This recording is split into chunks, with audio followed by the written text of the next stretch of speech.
आवाज की दुनिया के दोस्तों, कभी तो अच्छा लगे शेयर करें।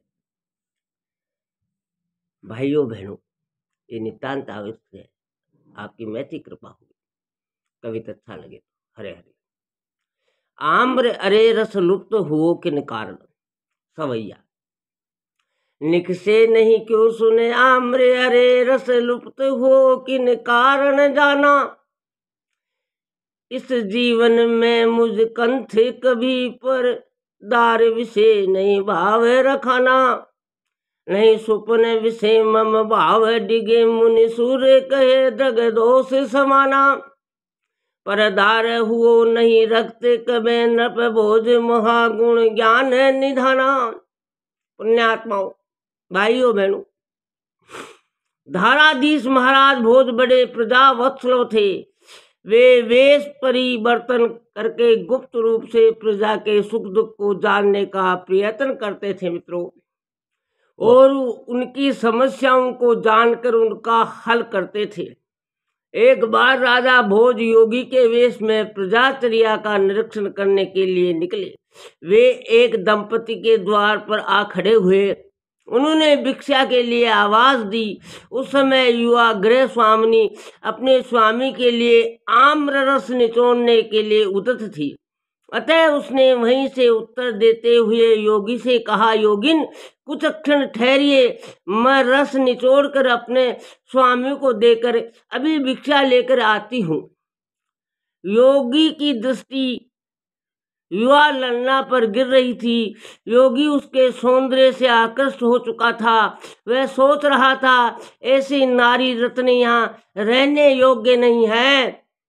ये तो मेरे अंतपुर में ही शोभित हो सकती है। इस प्रकार राजा भोज की दृष्टि विकृत हो गई मित्रों। आवाज की दुनिया के दोस्तों, भाइयों बहनों, इधर युवती आम्र को निचोड़ने के लिए जोर लगा रही थी, किंतु आम्र में रस हुए भी उससे रस निकल ही नहीं रहा था, मानो रस कहीं लुप्त हो गया हो। युवती को बड़ा आश्चर्य हुआ। हरे हरे युवती को बड़ा आश्चर्य हुआ। ये विचार में पड़ गई। उसने आम्र फल नीचे रख दिया और उसको संबोधित करके कहने लगी, मित्रों, रे रे रसाल फले मुंचिस की रसम नो आवाज पालित विशुद्ध प्रतिवात्रम अहम यनमे मनो विचलंती मिन्ने कदा पुसी जाना भी भोजम नृपति परदार लुब्ध। हे रसाल, हे आम्र, तू रस से परिपूर्ण है, फिर भी तू पत्थर जैसा क्यों हो गया है? तू रस क्यों नहीं छोड़ता है? क्या तेरा रस कहीं लुप्त हो गया है? सुना है वस्तुओं पर भावों का प्रभाव पड़ता है, तो क्या तुझ पर मेरे भावों का प्रभाव पड़ा है? परंतु मेरे भाव तो बुरे नहीं हैं।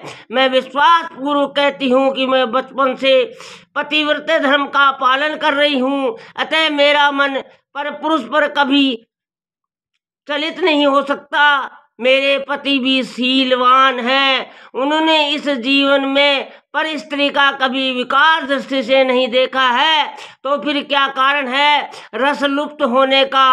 अरे हाँ, राजा के विचारों का भी वस्तुओं पर प्रभाव पड़ता है, परंतु हमारे महाराजा भोज तो महान पवित्र आत्मा है। वे पर स्त्री में कैसे आसक्त हो सकते हैं? क्योंकि वे गुण और ज्ञान के निधान हैं। परंतु तू रस नहीं छोड़ रहा है, ये सत्य है, तो फिर मुझे विवश होकर मानना पड़ेगा कि राजा भोज की दृष्टि में कुछ न कुछ विकार आ गया है। हरे हरे राजा के भावों का इतना तीव्र प्रभाव हो सकता है कि रस युक्त पदार्थ भी नीरस जैसा हो जाए। युवती ने ये बातें उच्च स्तर में कही थी। राजा भोज ने जब ये बातें सुनी तब उसे बड़ा खेद हुआ और वह मन ही मन पश्चाताप करने लगा। अरे मैंने ये कैसे अनिष्ट विचार कर डाले, ऐसे अधमता के विचार करके मैं कितना पतित हो गया हूँ। क्या मेरे भावों का सचमुच ही इस आम्र फल पर प्रभाव पड़ा है?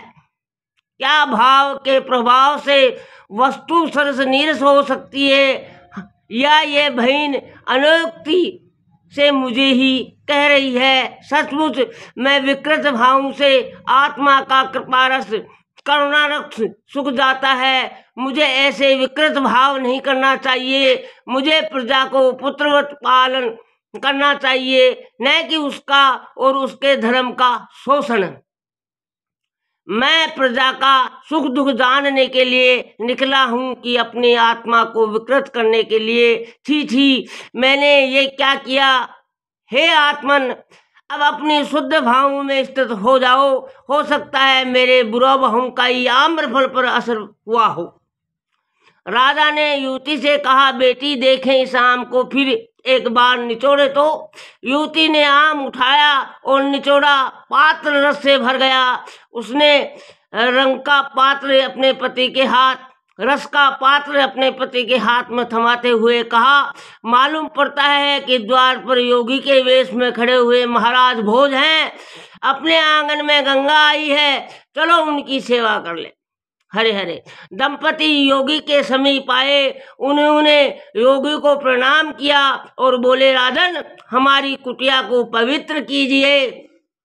योगी, राजा कौन है? मैं तो योगी हूँ। तब युवती ने कहा, राजन मैं आम्र के प्रसंग को अच्छी तरह पहचान गई हूँ कि आप हमारे यशस्वी महाराज भोज हैं। अरे अरे राजा ने उस दंपति का आतिथ्य स्वीकार किया और युवती को अपनी धर्मपुत्री बनाई। मित्रों, शिक्षा, भावों का प्रभाव ब्रह्म पदार्थों पर भी पड़ता है, अतः भावों को पवित्र ही रखना चाहिए। आवाज की दुनिया के दोस्तों, पुण्यात्मा हो, अपने विकृत भावों का पता लगते ही उनसे मन को उल्टाना चाहिए। जय हो परिवारिकार।